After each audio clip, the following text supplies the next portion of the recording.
amigos do canal Jesus, amor que não falha. Tudo bem com vocês?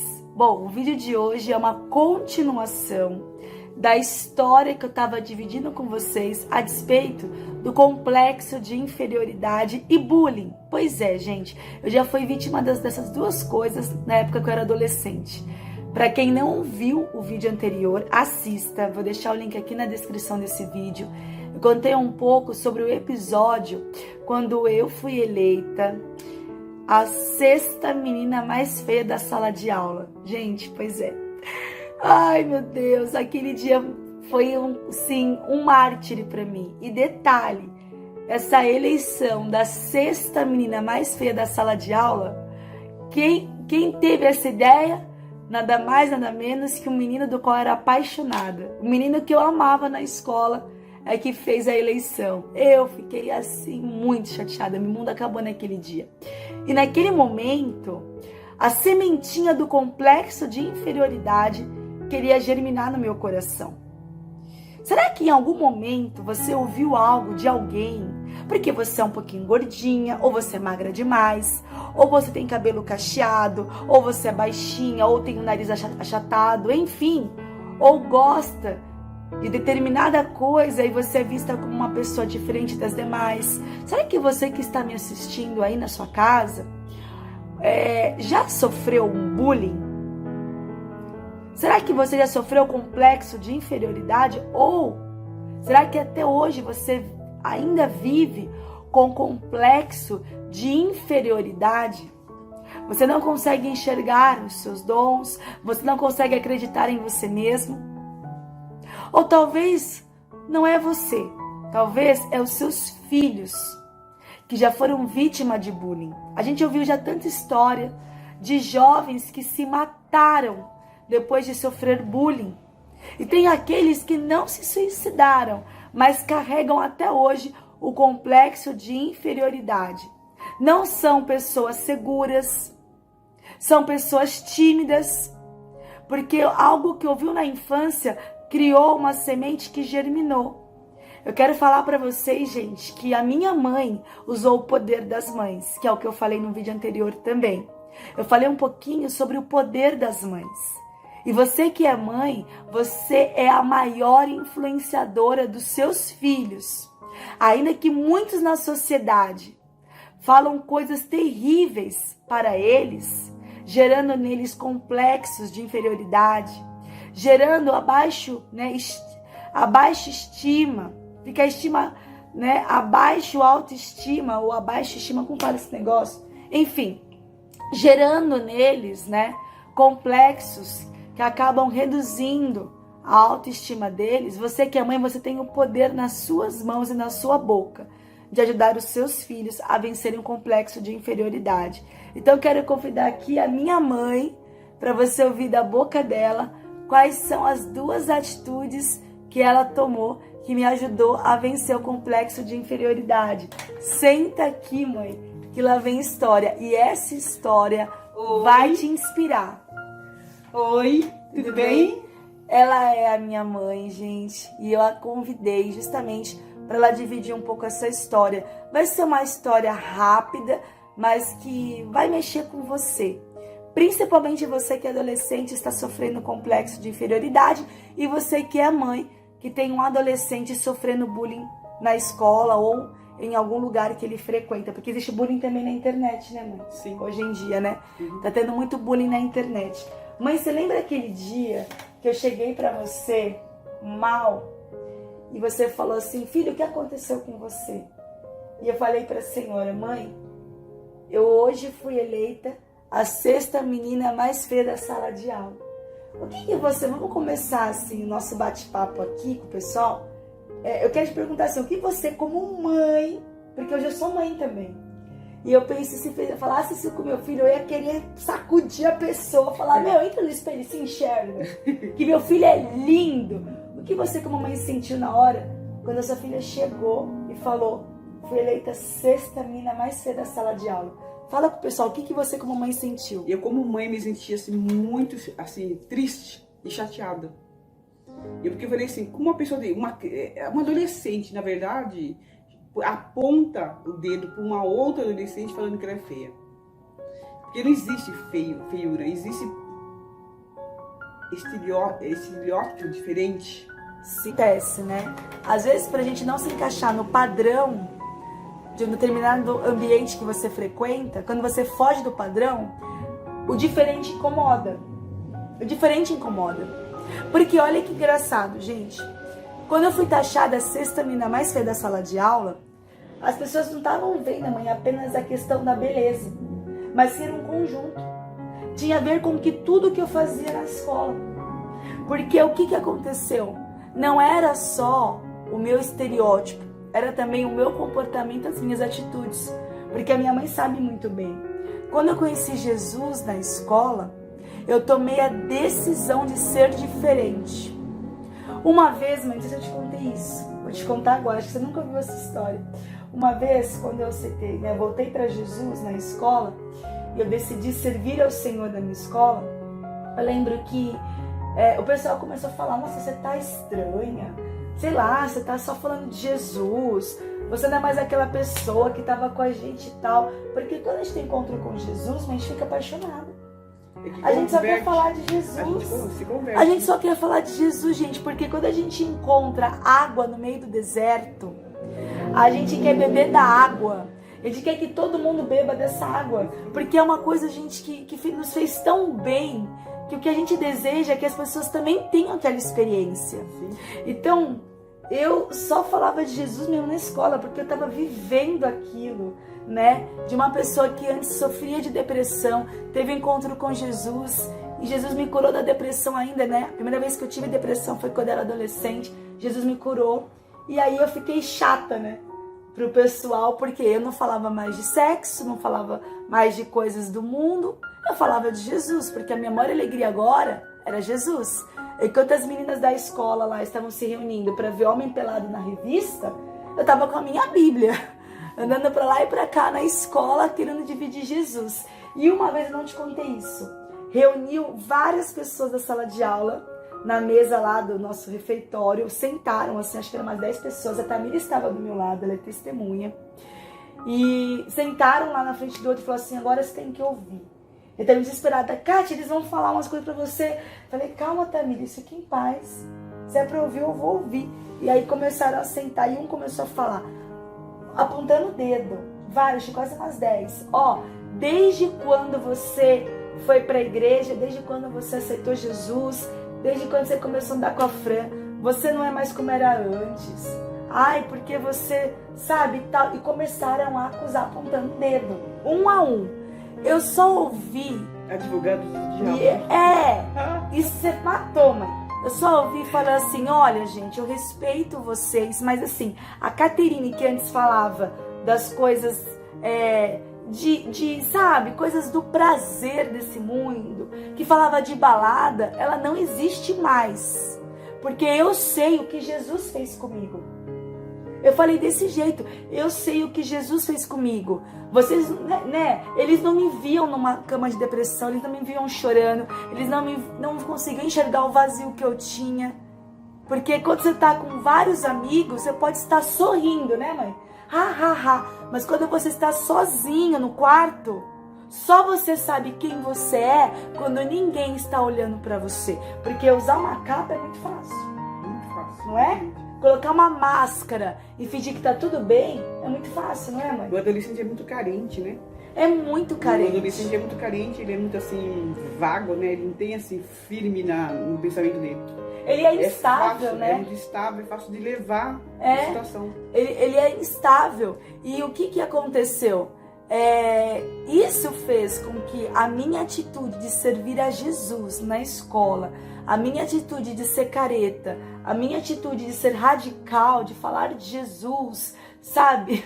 Gente, é tanta história. Um dia eu vou contar pra eles o testemunho da pessoa que ela criticava porque levava a Bíblia. Um dia, gente, não dá pra contar tudo em um vídeo. Eu prometo que em breve eu vou contar essa história. Mas resumindo, as pessoas começaram a me condenar. Fizeram até desenho da Fran, porque eu e a Fran evangelizava na escola, então fizeram um desenho da gente para colocar no negócio, criticando, porque uma revolução começou naquela escola. Muitas pessoas, mãe, começaram a entregar a vida para Jesus. E o diretor chegou em nós e falou assim: depois que vocês começaram a fazer esse trabalho na escola, a escola mudou, é outra escola. O diretor reconheceu. O diabo não gosta, né? Então, gente, quando aconteceu isso, de eu ter sido eleita a sexta menina mais feia da sala de aula, aquilo mexeu com o meu emocional. E quando eu cheguei na minha mãe, a minha mãe, ela falou duas coisas. Uma tem a ver com uma questão espiritual e outra tem a ver com uma questão prática. Vamos falar da questão prática? Vou dar a dica, gente. Tô dando a dica aqui da questão prática. O que a senhora falou que era pra gente fazer? A primeira coisa que eu fiz Você lembra? vamos pintar teu cabelo. A minha mãe falou isso e eu estou com a raiz proposital. Só pra falar pra vocês, atitude prática. Minha mãe falou assim: filha, você é bonita sim. Eles que não estão conseguindo enxergar a sua beleza. E assim, vamos mudar o seu visual. Por quê? Né? Eu tava, né, com meio assim, com cabelo assim, que já não mais, o cabelo não casava mais comigo, né, mãe? Era um cabelo mais infantil, né? Um cabelo mais que não ornava mais com o momento que eu vivia, né? Eu já não era mais criança e adolescente assim, né? Você fica, será que eu sou criança? Será que eu sou adulto? Você fica totalmente indefinido. Então minha mãe: filha, vamos pintar o cabelo, vamos fazer um corte, vamos mudar o seu visual. Minha mãe trabalhou a autoestima, né? Porque, gente, nós agora, né, eu também sou mãe, eu sei, o cabelo, né, nos ajuda muito na nossa autoestima. Porque é visual, né? A primeira coisa que você mostra, o cabelo é o cartão de visita.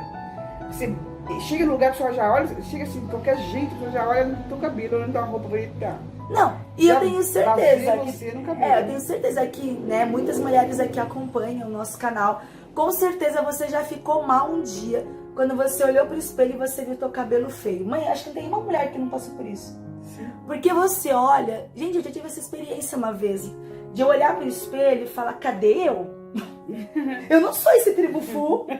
Gente, eu virei o tribufu depois que eu ganhei o meu filho. E a culpa não é do meu filho. A culpa é da dificuldade de você conseguir se organizar. Porque o filho sempre vai ser bênção. Mas a minha dificuldade de organizar filho, casa, trabalho e marido fez com que muitas vezes, essa dificuldade de organização, fez com que muitas vezes eu não conseguisse ter um tempo pra mim. Pra eu ir pro salão, pra eu cuidar de mim, pra eu pintar o cabelo, fazer trança. Por isso que eu falei, gente, eu tô com essa raiz, é proposital. Hoje eu já ia pro salão, já ia pintar, mas eu falei: é proposital. Porque eu quero realmente mostrar, né? Porque o que acontece, né? Quando você se cuida, quando você realmente se ama, ou naquele momento, né? Eu não sabia o que fazer com a minha aparência. Eu dei ouvidos para minha mãe. E minha mãe falou: vamos mudar, vamos tomar uma atitude. Mas aí que tá o negócio do segredo da mãe. A mãe tem que estar assim, aproximada do filho para entender o que tá acontecendo com o filho.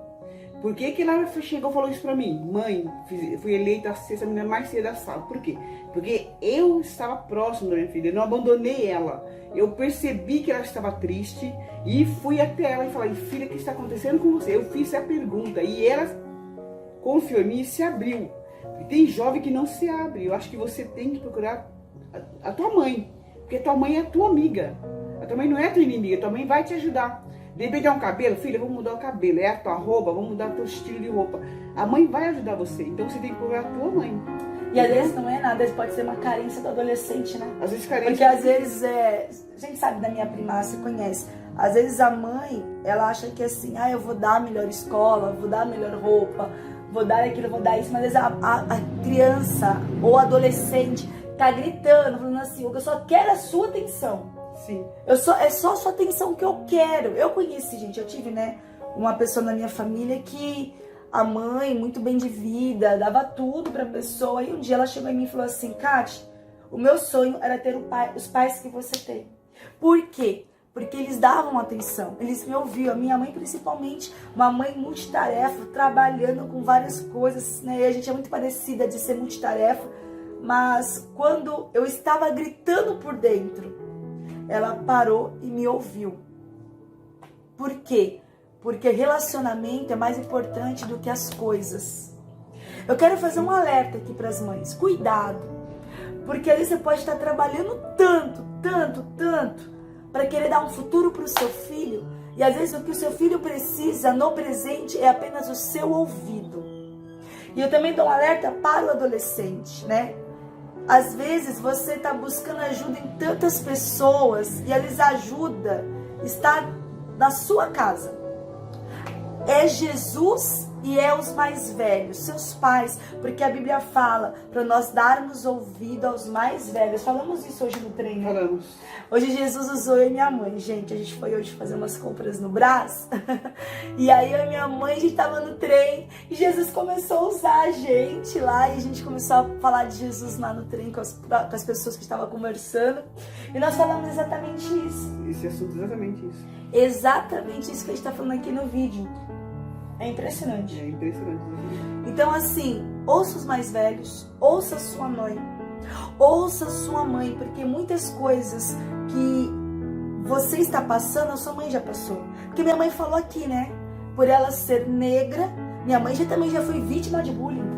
Sim. Minha mãe também já foi chamada de muitas coisas terríveis, né, mãe? Já foi vítima de racismo, muitas coisas, né? É mais que Eu fui vítima de bullying por causa do cabelo, por causa da minha maneira, porque eu decidi servir a Cristo na escola e aquilo chocou as pessoas. Foi perseguida, né? Fui perseguida pela minha fé na escola e você foi perseguida, vítima de bullying por causa da cor. Exatamente. Então, assim, gente, não é só isso, tá? Não é por causa da fé, não é somente por causa da aparência, não é somente por causa da cor, mas também até porque você é mulher. Gente, eu já sofri bullying, eu já fui perseguida, já fui julgada, porque eu lembro de um caso que eu fui defender e o cara começou a me inferiorizar por eu ser mulher, porque o outro advogado, ele tinha pós-graduação na PUC e eu não tinha. E ele não conseguia acreditar no meu trabalho por o fato de eu ser mulher e eu ser nova. Ele não acreditava na minha capacidade. Você já passou por isso? Com alguém do qual não acreditou na sua capacidade? Alguém que não acreditou em você? Você tem cara de boneca. É horrível. Você tem cara de boneca, né? Ah, mãe. Você tem cara de boneca, Gente, e ela é boneca, né?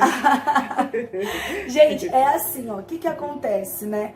Eu tenho essa, não sei se é um defeito ou se é uma virtude. Hoje me deram 20 anos lá no treino. Quando eu falando de Jesus, eu falei, não, eu tenho 34.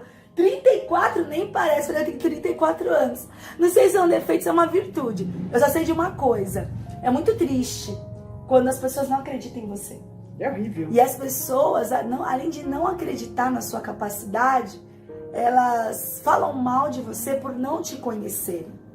Só que eu quero falar pra você, pra gente encerrar esse vídeo, falando assim, a minha mãe, né, e no final eu quero deixar ela falar um pouquinho mais, ela tomou duas atitudes, que a primeira foi uma atitude prática de mudar o meu visual, e realmente, gente, vamos contar o babado pra eles, vamos contar. Quando a gente mudou o visual, minha mãe me deixou loira, gente. Eu fiquei loira, fiz os cachos, a coisa mais linda. Apareceu um garoto na escola. Gente, foi muito engraçado, porque foi assim, ó. Um garoto da sala de aula que ele tava estudando pra entrar na Malhação. Era um ator, né? E foi muito engraçado, que ele entrou na escola. E assim, eu sempre fui muito reservada, gente. Eu nunca fui querendo me identificar. Eu sempre fui na minha, reservada, sabe? Sempre assim, me preservando e tal, de boa, sabe? Na minha. E aí, um monte de menina caiu em cima dele, né? Um monte de menina, porque era modelo, tava estudando pra entrar na Malhação. Eu tinha o quê? Eu tinha 14 anos, 15 anos. E era gaúcho tanto, né? Eu tinha 14 anos. E era gaúcho, olhos verdes, alto, era bonito. Ele tinha um estereótipo de modelo mesmo. Ele era se derramando os pés dele e tal. Eu na minha, quietinha. O garoto não se apaixonou pela minha parede. Por mim, assim. Tipo, ele me viu, aí era na mesma sala. Aí só por fato de estar quietinha no meu canto, eu acho que o fato de ele ver assim, eu quero ela. Porque homem é assim, né? Homem que é a mais difícil. Então, enquanto todas estavam se derramando aos pés do príncipe encantado e eu fiquei na minha, pra mim nem tchum, chamou a atenção dele. Porque eu fui a única minha que não quis ficar com ele. Né, assim, tava na minha, era serva de Deus. E aí, ele começou a se aproximar de mim, levei ele pra igreja, que eu sou assim, né? Levei ele pra igreja e a gente acabou, né, por um tempo, né, e a gente namorou, tudo tal. Aí um dia eu conto essa história, gente, porque não é o marido que eu estou casada, né? Esse cara aí foi um namorico aí que eu tive, né? Que eu namorei em santidade, a gente só deu um beijinho, mas ele não queria ter compromisso com Jesus. Então uma vez eu falei no meio da igreja, né? Na balada que tava lá na igreja, era uma festa gospel. Pra quem não sabe, eu sou fruto de uma balada gospel, então esse negócio dá certo.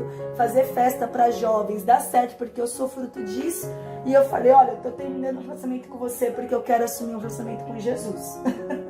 Eu falei isso porque ele não tava assim querendo ter um compromisso com Jesus, né?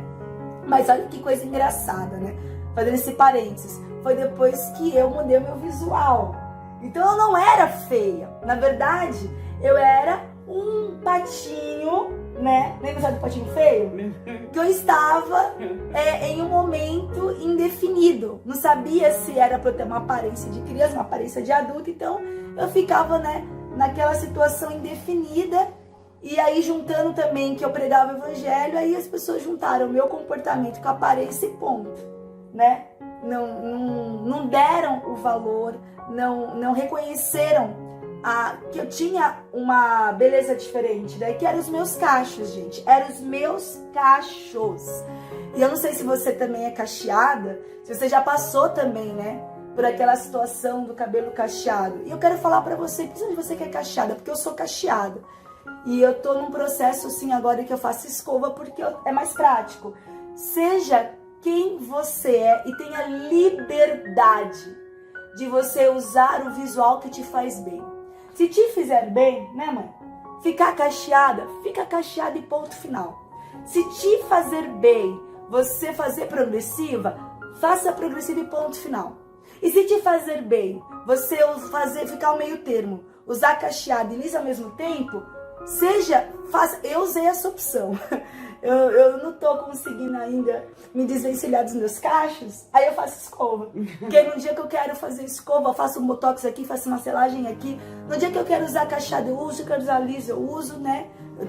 É o meu perfil, gente. Mas assim, não seja os outros. Não faça o que os outros estão falando de você fazer. Seja você. Porque para você vencer o complexo de inferioridade, você tem que entender que você precisa sair da ostra. Senão você vai ficar sempre fechada na ostra interior. Porque você não consegue exalar a tua pérola. E não é para mostrar para os outros, é para você mesmo. É para você olhar no espelho e você falar, nossa, eu sou bonita. Você enxergar a despeito do que as pessoas falaram. Porque a minha mãe... Amigos, o vídeo ficou muito longo e por isso eu precisei dividi-lo numa terceira parte, tá? E eu convido você a assistir o nosso próximo vídeo, da qual eu vou compartilhar a segunda atitude que a minha mãe tomou e que me ajudou a vencer o complexo de inferioridade. Te espero no próximo vídeo.